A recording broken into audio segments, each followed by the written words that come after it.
तेज़ उतार चढ़ाव हो रहा है मार्केट के अंदर। ये जो 20 का विक्स आपको बैठने नहीं देगा, लेकिन सिर्फ एक ही चीज़ है जो आज मार्केट के अंदर मेरे को सिल्वर लाइनिंग दिख रही है कि बाज़ार एक फ़ाइट करने के मूड में है आज। उसने जो 2 दिन की शॉर्ट कवरिंग कराई है, चाहे वो कैसे भी कराई है, मुश्किल दौर से, अच्छे दौर से, कम करके, ज़्यादा करके, उसको जल्दी जल्दी सरेंडर नहीं करना चाहता। ये आज स्क्रीन देख के लग रहा है। हालांकि बैंक निफ्टी ने ना ही रिकवरी दिखाई, ना ही आज उसकी फ़ाइट है। बैंक निफ्टी के अंदर कुछ नहीं हो रहा, जो भी हो रहा है निफ्टी में हो रहा है। अच्छा, इसके पीछे की भी एक फोर्स है रिलायंस इंडस्ट्रीज़। कल भी वो डेज़ हाई पे था, आज भी रिलायंस इंडस्ट्रीज़ 1/4% ऊपर है।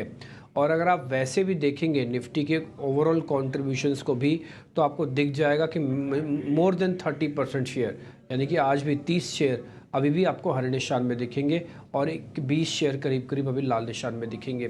तो ये सिर्फ और सिर्फ निफ्टी डेडिकेटेड हो रहा है। बैंक निफ्टी में जैसे आप झांकेंगे वैसे आपको निराशा, दुख, दर्द, लाल निशान, ये सब कुछ आपको दिखेगा। बैंक निफ्टी की प्रॉब्लम अलग तरीके की है। पिछले 2 दिन की पुल बैक में भी बैंक निफ्टी का योगदान ही नहीं था।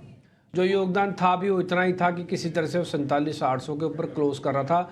2 दिन हो गए बैंक निफ्टी को 48,000 दिखा नहीं पाया। फाइनली आज दम तोड़ता हुआ नज़र आ रहा है। इसके अलग अलग वजह हो सकते हैं। किसी दिन HDFC को आप दोष दे सकते हो, किसी दिन ICICI और एक्सिस को दोष दे सकते हो, किसी दिन किसी और बैंक को दे सकते हो। लेकिन कुल मिला के समग्रता में अगर आप देखें तो सबका साथ सबका विकास जो बैंक निफ्टी के अंदर चाहिए वो एब्सेंट है, पूरी तरह से एब्सेंट है। और इसलिए बैंक निफ्टी के जो ऑप्शंस के ट्रेड हैं, आप देखोगे कॉल और पुट दोनों में दम नहीं है। कॉल्स भी ऐसा नहीं है, वो तो चली ही नहीं बेचारी। जो पुट्स भी थोड़ी बहुत चली, उन्होंने भी कल और परसों में मोमेंटम अपना खो दिया, और वो भी आके ऐसी जगह पर पड़ गई हैं जहाँ पे आज डेरिवेटिव एक्सपायरी उनको किल कर देगा। कुल मिला के 2 दिन की जो मार्केट के अंदर उथल पुथल हुई, उसने कुछ भी नहीं किया। उसने सिर्फ और सिर्फ प्रीमियम्स को खाने का काम किया, और दोनों के प्रीमियम्स को खाए गए। बैंक निफ्टी पिछले 2 दिनों से जो थोड़ी बहुत बना रहा था बढ़त, उसने 162 पॉइंट आज देके वो वहीं जाके फिर से खड़ा हो गया है जहाँ से वो एक्चुअली में चला था। ठीक, तो ये तो होगी बात निफ्टी बैंक निफ्टी की। विक्स अभी भी डिस्टर्बिंग फैक्टर पे है 20 पे। मेरे को लगता भी है कि चुनाव से पहले 25 से नीचे कम रहेगा या 20 से भी नीचे खिसक जाएगा। लगता तो नहीं, अगर हो जाए तो चमत्कार जैसा हो जाएगा। देखते हैं फिर भी क्या किया जा सकता है। आज के हमारे मेहमान विनय रजानी हैं, जिनसे हम करेंगे बातचीत। निफ्टी बैंक निफ्टी के बारे में आपको जानकारी भी देंगे। अगर कोई ट्रेड बनता होगा ऑप्शंस का तो वो भी आपको जानकारी देंगे, और अलग अलग स्टॉक्स के बारे में भी उनसे पूछेंगे। विनय, बहुत शुक्रिया, थैंक यू वेरी मच। आज आपकी टाई और आपकी शर्ट काफ़ी अच्छी लग रही है, काफ़ी अच्छी लग रही है इनफैक्ट। बहुत शुक्रिया, थैंक यू वेरी मच। आज काफ़ी अच्छा लुक आ रहा है आपका इससे। दूसरा, मैं पहले प्रशांत सावंत का एक बार वो आपको रिपोर्ट कार्ड दिखा देता हूँ, उसके बाद फिर विनय आपके पास आते हैं, जरा निफ्टी बैंक निफ्टी का एक आउटलुक लेंगे। पहले जरा मैं प्रशांत सावंत का रिपोर्ट कार्ड दिखाता हूँ, हमारे कल के मेहमान थे वो।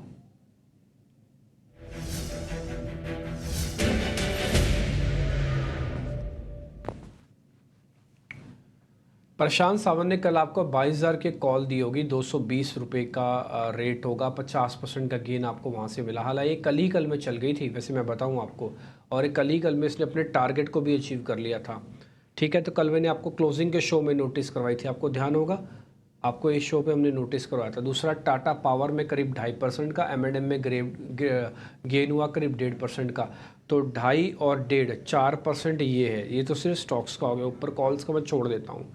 ठीक, आपसे 1-1.5% भी बना होगा, कॉल आपसे छूट गई, मान सकता हूँ। तो जो भी आपसे जैसे भी हुआ सो हुआ, लेकिन ये सब कुछ मैंने आपके सामने रख दिया। ठीक है, ये रिपोर्ट कार्ड है, और उम्मीद करते हैं जो आज का रिपोर्ट कार्ड जो विनय रजानी आपको स्टॉक्स बता रहे होंगे, इंडेक्स बता रहे होंगे, उनका जब हम कल रिपोर्ट कार्ड आपके सामने रखेंगे तो वो भी काफ़ी बेहतर होगा। मैं फिर से बोलता हूँ, आप इस शो को, सिर्फ इसी शो को अगर फॉलो कर रहे हैं ना, तो आप मार्केट में बहुत अच्छे से पैसा बना के at the very and, month and या वीकली एंड या मंथली एंड, आप अच्छा पैसा बना के निकलेंगे। ये मैं आपको गारंटी से बोल सकता हूँ, क्योंकि इस शो के अंदर हम हर रोज़ गेस्ट बदल के उनका बेस्ट लेके आने की कोशिश करते हैं। विनय रजानी हमको ज़रा गाइड करेंगे पहले निफ्टी और बैंक निफ्टी पर।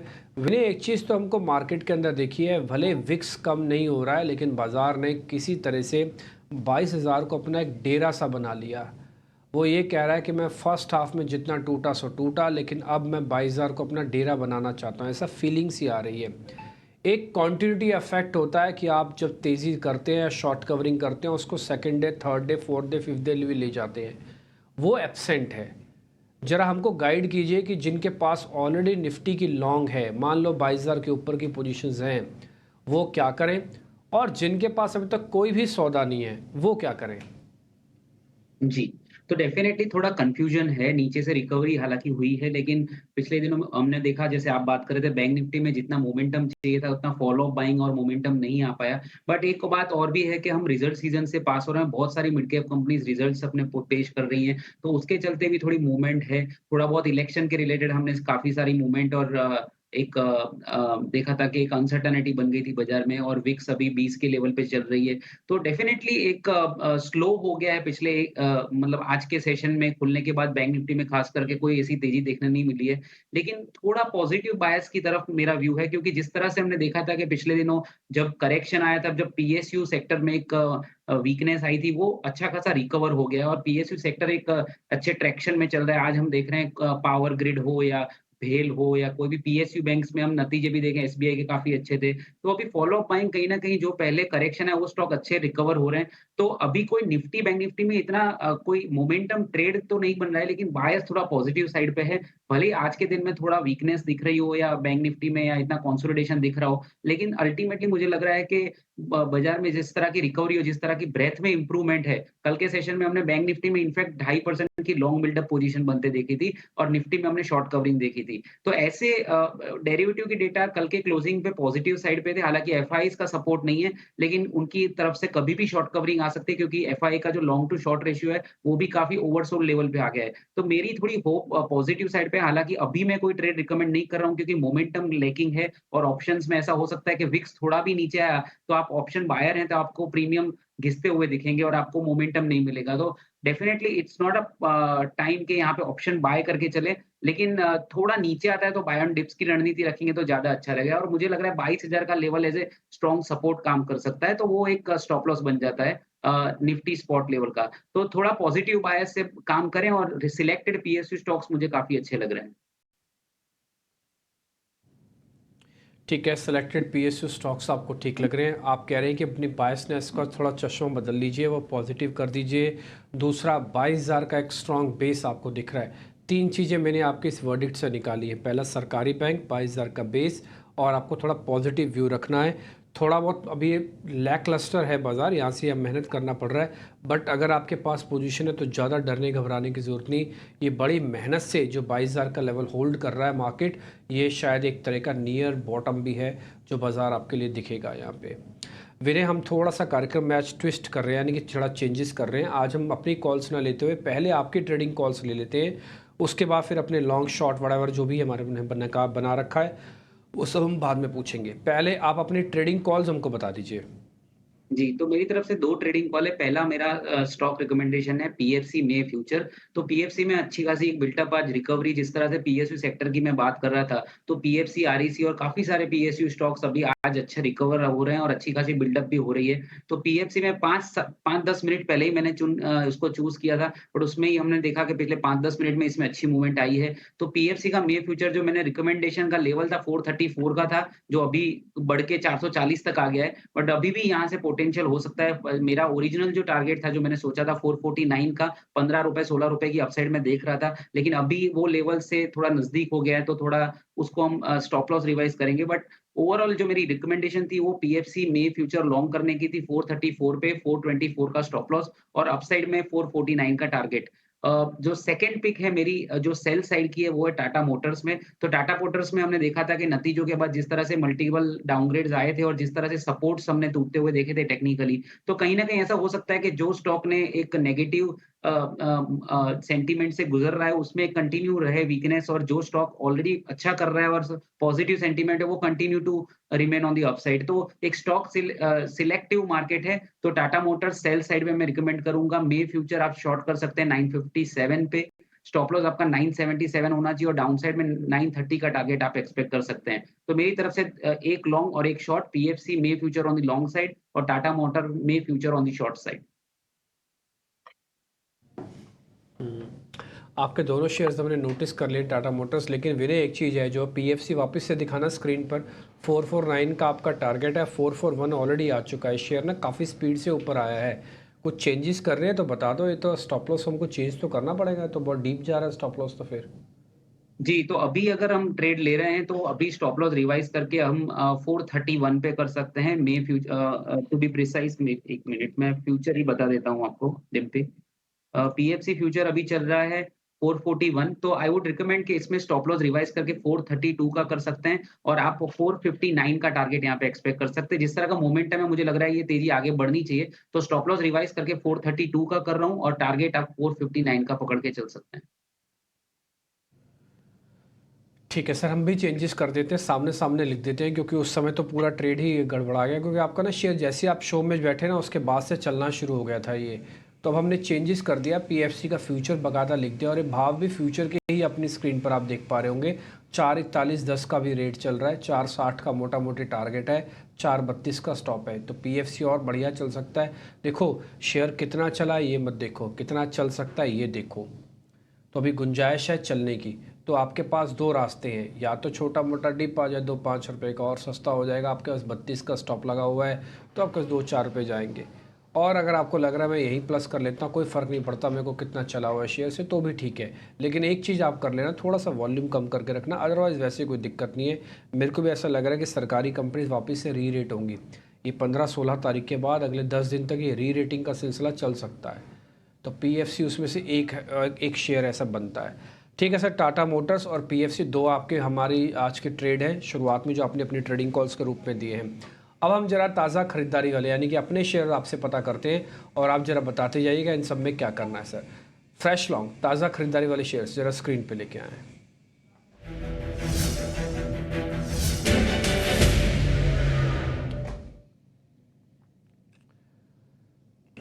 सर दो शेयर हमने निकाले हैं, एक तो कमिंस इंडिया है, ये करीब 1.25% ऊपर है, और दूसरा है 2.5% ऊपर मन्नापुरम फाइनेंस। दोनों शेयर विनय एक बार चेक कर लो, कहीं कोई ट्रेड बनता है तो ठीक बताना।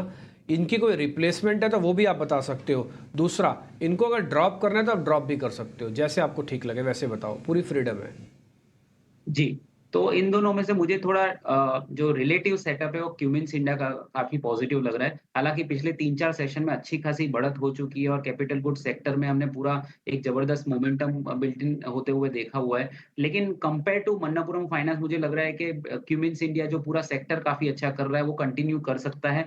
हालाँकि इसको ट्रेलिंग स्टॉप लॉस के बेसिस पे हम ट्रेड कर सकते हैं। भले ही ये स्टॉक पिछले 3-4 सेशन में बढ़ गया है, लेकिन मुझे लग रहा है कि ये स्टॉक में अभी 3635 के लेवल के करीबन अभी ट्रेड कर रहा है। करीबन आप 2% का स्टॉप लॉस यहाँ पे लगा सकते हैं, तो आपका जो स्टॉप लॉस रहेगा वो 3570 के आस-पास रहेगा। तो 3570 का स्टॉप लॉस से आप इसमें 100 से सवा सौ रुपए की अपसाइड एक्सपेक्ट कर सकते हैं। तो अगर 2 स्टॉक में से मुझे चुनना है तो मैं क्यूमिंस की ओर जाऊँगा और मन्नापुरम में वैसे तो अच्छी रिकवरी हुई है नीचे के लेवल से, लेकिन एक पुल बैक रैली बोल सकते हैं पिछले 4 दिन में। अब ये स्टॉक अपने 50 डेज़ ईएमए के रेजिस्टेंस के और बढ़ रहा है, तो वहाँ से एक थोड़ा प्रॉफिट बुकिंग एनी टाइम आ सकता है। 183 इज़ अ स्ट्रॉन्ग रेजिस्टेंस, वहाँ पे एक प्रॉफिट बुकिंग आ सकती है। इसीलिए मैं लॉन्ग जाने के लिए मन्नापुरम फाइनेंस में अभी इग्नोर करूँगा, लेकिन क्यूमिंस इंडिया का जिस तरह का मूवमेंट है उसको राइड करेंगे और 100 से सवा सौ रुपए की अपसाइड हो सकती है और 50 से 60 रुपए का डाउनसाइड का आप स्टॉप लॉस रखते हैं क्यूमिंस इंडिया।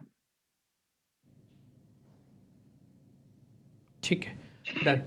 तो ये एक ट्रेड हो गया आपके सामने। कमिंस इंडिया के अंदर आपको 3750 तक का टारगेट है, 3570 का स्टॉप लॉस है। सर दो शॉर्ट कवरिंग के शेयर्स भी हमने निकाले हुए हैं, एक बार विनय आप वो भी जरा चेक कर लो, फिर हम ब्रेक लेंगे। पहला शेयर है आरईसी का, पीएफसी दिया है, जोड़ी में चलते हैं, आपको भी पता है आरईसी हमने निकाल दी शॉर्ट कवरिंग से, ये 2% ऊपर है, इसकी भी जरा पावर चेक कर लो आप। और दूसरा है एम फाइनेंस सर। जी, तो जैसे पीएफसी में व्यू बुलिश था और आरईसी और पीएफसी की पैरिटी हमेशा काम करती है और दोनों स्टॉक ऑलमोस्ट उनका कोरिलेशन काफ़ी स्ट्रॉन्ग है, काफ़ी पॉजिटिव साइड पे स्ट्रॉन्ग है। तो पीएफसी में भी हम आरईसी में भी हम यहाँ इसी तरह का सेटअप देख रहे हैं। तो इन दोनों में से अगर मुझे एक स्टॉक चुनना हो तो मैं आरईसी की ओर जाऊँगा। एम&एम फाइनेंस भी बढ़ सकता है। एम&एम फाइनेंस भी एक स्ट्रॉन्ग रिकवरी कैंडिडेट है। लेकिन पिछले दिनों हमने इसमें काफ़ी वॉलेटिलिटी देखी है, न्यूज़ के पीछे या रिजल्ट्स के पीछे हमेशा इसमें काफ़ी गैप होते हुए दिखे हैं। तो इसी लिहाज से मैं इसको थोड़ा इग्नोर करना चाहूँगा। 4 दिन में अच्छी खासी बढ़त हो चुकी है। नीचे में 246 था, अभी 266 यानी 20-22 रुपए की अपसाइड हो चुकी है। तो यहाँ से मैं आरईसी को पसंद करूँगा शॉर्ट कवरिंग के केस में और एम&एम फाइनेंस का थोड़ा होल्ड का व्यू रखेंगे। ठीक है, M&M फाइनेंस पे तो आप होल्ड रखोगे, लेकिन REC पे आप एक बुलिश व्यू लेकर चल रहे हो। जैसे PFC चलता है वैसे REC चलता है, तो एक मोटा मोटी है। सर एक बार जरा लेवल्स बता दोगे REC के इंपॉर्टेंट लेवल्स?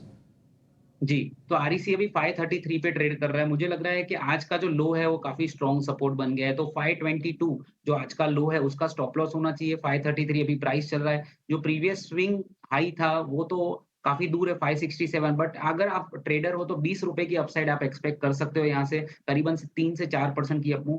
तो करीबन-करीबन 550 552 का टारगेट आप मान के चल सकते हैं for the short term trading. ठीक है, 5.55 का टारगेट है, इसमें 5.22 का स्टॉप लॉस है। सिंपल सिंपल सीधा सीधा ट्रेड है। PFC REC की जोड़ी प्लस कर लो। अगर आपको लग रहा है कि मैं 4% वाले शेयर के साथ जा सकता हूँ तो ठीक, आपको लग रहा है मैं 2% वाले शेयर के साथ जा सकता हूँ तो ठीक, आप दोनों को रख सकते हो तो ठीक, दोनों ऑलरेडी आपके पास हैं तो सौदा काटना नहीं, आप शॉर्ट करके बैठे हो तो कवर कर लो इसको। तो सारी चीज़ें REC और PFC के रिगार्डिंग हमने आपको बता दी है। एक और चीज़, ऑप्शंस में सर ने आपको ट्रेड नहीं दिए, तो ऑप्शंस में आप भी एक्सपेरिमेंट मत करना। ये सोच के कि नहीं सर ने तो कहा है PFC और REC ले लो, तो हमने क्या किया, ऑप्शंस ले लिया। ऑप्शन टाइम बाउंड होती हैं, वो एक समय के साथ बंधी होती है। 4 दिन नहीं चलाना शेयर ये, और मान लो 5वें दिन इसने मूवमेंट दिखाया तो 4 दिन के टाइम वैल्यू से पैसे काट लेगा आपके ऑप्शंस में से।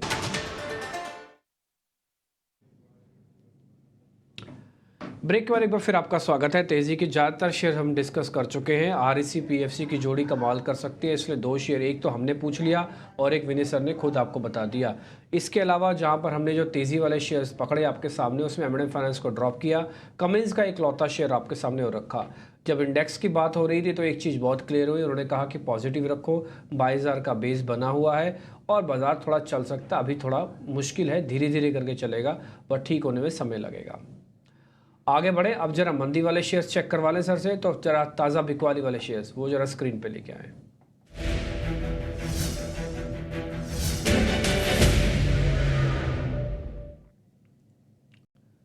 2 शेयर हमने निकाले हैं सर, एक तो ग्लेनमार्क है और दूसरा ICICI प्रूडेंशियल लाइफ है। दोनों के अंदर गिरावट करीब करीब 2-2% के विनय, एक बार जरा चेक कर लो आप।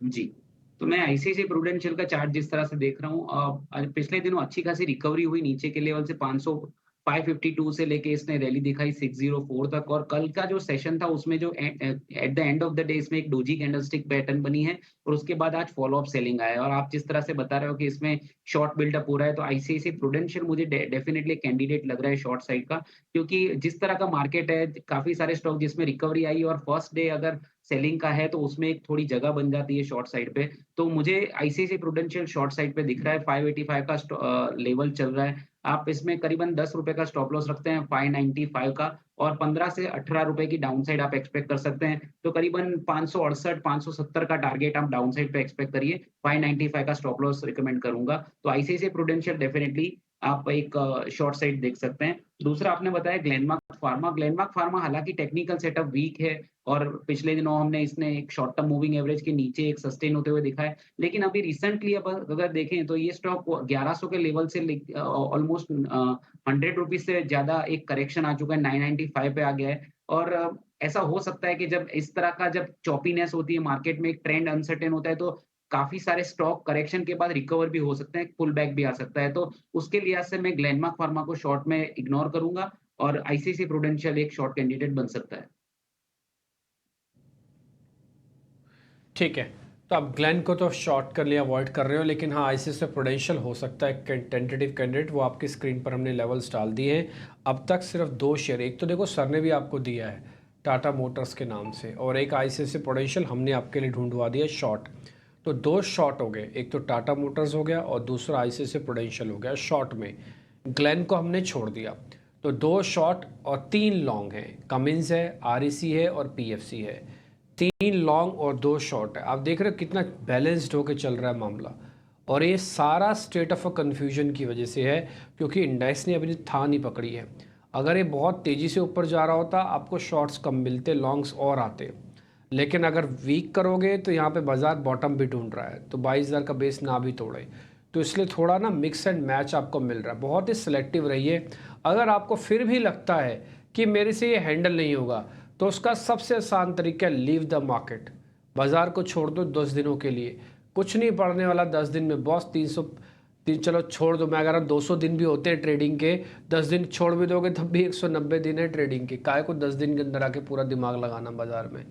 ठीक है, आगे बढ़ते हैं। आप जरा अनवाइंडिंग के 2 शेयर्स भी हैं विनय सर से, वो भी चेक करवा लेते हैं। जेके सीमेंट, अपोलो टायर्स। विनय जी जरा चेक कर लो आप। जी, जेके सीमेंट का मैं चार्ट देख पा रहा हूँ। ये आज का जो लो है और पिछले 2-3 दिन पहले भी यही लो गिरा था करीबन 37885 के करीबन, आज का 3790 है। ये दोनों जो लो हैं वो एग्ज़ैक्टली उसकी 200 दिन की एक्स्पोनेंशियल मूविंग एवरेज है। स्टॉक का अगर हम रीसेंट हाई देखें जो ऑल टाइम हाई 4575 पे था और वहाँ से करेक्ट होते-होते अभी ये स्टॉक 3860 पे आ गया है और अपने 200 दिन की एवरेज पे आ गया है। तो कोई भी स्टॉक इतने बड़े फॉल के बाद अगर 200 दिन की एवरेज पे आता है तो शॉर्ट टर्म में थोड़ा बहुत पुल बैक पॉसिबल होता है। तो इसके इस लिहाज से क्योंकि इतने बड़े करेक्शन के बाद अगर सपोर्ट पे आता है तो थोड़ा रिस्पेक्ट देना बनता है। तो यहाँ पे मैं शॉर्ट नहीं जाऊँगा, इनफैक्ट आई वुड वेट, क्योंकि ये पिछले 3-4 दिनों से ये 3800 के लेवल के आस-पास ट्राई कर रहा है सस्टेन करने का। तो I would rather ignore JK cement short here. और जो दूसरा स्टॉक आपने बताया अपोलो टायर, तो अपोलो टायर में नो डाउट पिछले दिनों अच्छी खासी वीकनेस थी और एक 50 डेज़ की ईएमए के नीचे सस्टेन कर रहा था। लेकिन जिस तरह की आज की एक इंट्राडे मूव है, हमने देखा था कि 463 का लो बना, उसके बाद अचानक ही उसमें बड़े वॉल्यूम से 481 की ट्रेड पड़ी। मे बी हो सकता है आज उसके रिजल्ट्स भी हो, I am not sure about it, but जिस तरह की चॉपीनेस और जिस तरह की एक वॉलेटिलिटी, उसके चलते मैं भी इस टाइम पे इसको इग्नोर करना चाहूँगा। ओवरऑल स्ट्रक्चर नेगेटिव है, लेकिन जिस तरह की वॉलेटिलिटी है, तो अगर आप इग्नोर करेंगे तो बेटर रहेगा, क्योंकि ये वॉलेटिलिटी में ट्रेड करना थोड़ा मुश्किल हो जाता है, जब खास करके स्टॉक में इस तरह के इंट्राडे मूव्स आते हैं। तो अपोलो टायर भी हालाँकि स्ट्रक्चर वीक है, बट फिर भी मैं यहाँ पे शॉर्ट करना इग्नोर करूँगा। ठीक है, स्ट्रक्चर वीक होने पर भी शॉर्ट करना इग्नोर कर रहे हैं। कुल मिला के दोनों शेयर्स जो हमने पता किए वो भी फ्लॉप शो हो गए, यानी कि उसमें कोई भी ट्रेड आपको मिला नहीं। और ये मैं चाहता भी हूँ ऐसा ही हो, क्योंकि जितने कम से कम ट्रेड मिलेंगे उतनी आपको भी अपॉर्चुनिटी कम मिलेगी, बाजार में आप फंसेंगे भी कम और आप थोड़ा अपने आप को बचा भी पाएंगे। लास्ट में चलते चलते विनय सर बहुत शुक्रिया, थैंक यू वेरी मच आज समय देने के लिए। 3 शेयर हमने आपसे समझे, Cummins, REC, PFC long side पे, और टाटा मोटर्स आपका दिया हुआ एक शॉर्ट है, और ये इंपॉर्टेंट हमको लग रहा है कि ये भी और नीचे आ सकता है। ठीक है जी, तो बहुत बहुत शुक्रिया, थैंक यू वेरी मच आज समय निकालने के लिए। तो जो ट्रेड हमने आपके सामने रखे, इसका रिपोर्ट कार्ड, विनय जी का रिपोर्ट कार्ड हम कल आपके सामने रखेंगे, और उम्मीद करते हैं अगर ये स्टेट ऑफ अ कन्फ्यूजन बनी रहती है तो अलग अलग स्टेट अपने स्टॉक्स काम कर जाएंगे और आपको उसका बेनिफिट भी ज़रूर होगा। फिलहाल इस कार्यक्रम से इतना ही, नमस्कार।